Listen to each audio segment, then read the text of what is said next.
Dracula Untold. So this is the latest retelling of the famous Dracula story. However, this one's a little bit of a different take on it. So this is the first movie in Universal's kind of shared universe of monsters. At least that's how they've decided to sort of market it, although that wasn't the kind of the initial idea of this movie.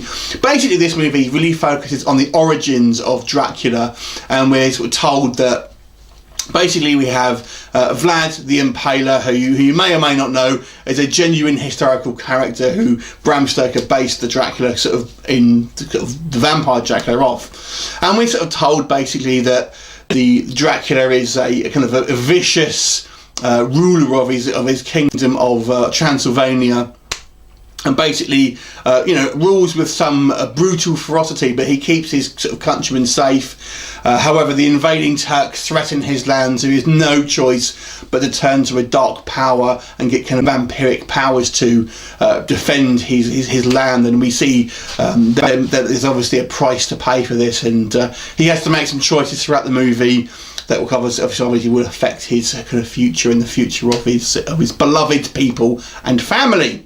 So that's pretty much the movie. I won't go too much into the plot, obviously, because it's still a relatively new release. So, what's the film like? I have to say, this film does remind me of the Van Helsing film that you kind of would have seen with Hugh Jackman. There's definitely the kind of that sort of level of kind of cheesy fun, but it is a fun film. I actually quite enjoyed this film. It kind of rattles on at a fair old pace. There's some pretty good action sequences. I have to say, sometimes the camera was a little bit choppy for me.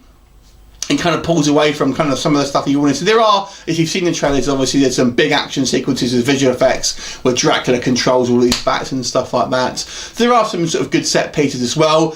My main issue with this film is the logic. There's some severely crap logic in this movie, and it just, unfortunately, this film treats you like a bit of a dummy. There's so many things that just don't make sense. I mean, I won't go into too many because I don't want to go into too many spoilers. There's just to name a couple.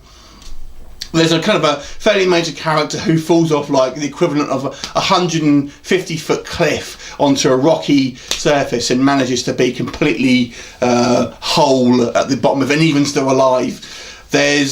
We see the sort of Turkish, the Ottoman Turks basically kind of being led up to Castle Dracula, and for some reason the Sultan decides to blindfold them. Why? Why would you do that? I mean, apparently it's to then get scared. Surely the fear of the unknown is even worse, and it doesn't have any relevance in what they do anyway. But there's so many things. There's so many things that you could just don't make sense really, and they're just plain dumb.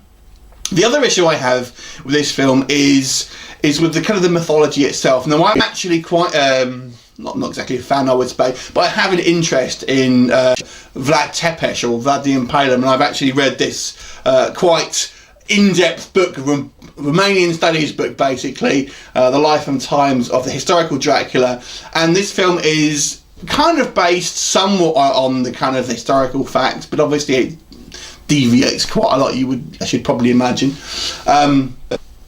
But the main thing with the Vlad the Impaler as a kind of historical character, he was very brutal. He did some awful things, but we never really see that. And there's a lot of exposition where we're sort of told about all these kind of like horrible things that the kind of that he's done. So. But we never see it, so unfortunately, the reason for that is because you kind of, the idea being you want to root for Dracula because he's the sort of protagonist, basically. And if we showed all this stuff, then probably you wouldn't. I mean, some of this stuff is far worse in real life, what they actually mention here.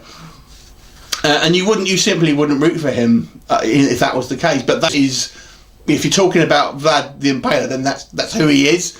So you kind of have to show it, to be honest. I think I forget the actor's name, to be honest with you, it's escaping me tonight, but the guy who plays Dracula did a pretty decent job. I have to say, he takes the role pretty seriously, and he was pretty good. I liked him. I've not seen him in too much apart from the kind of the Hobbit movies.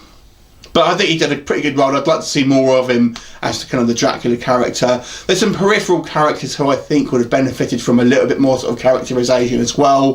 There's a lot of sort of peripheral characters seen kind of one note. But overall, I still quite enjoyed this. It was kind of a fun film. I'm going to give this movie a 6 out of 10. Have you seen it? What did you think of it? Leave me a comment, and I will look forward to seeing you next time. Bye for now.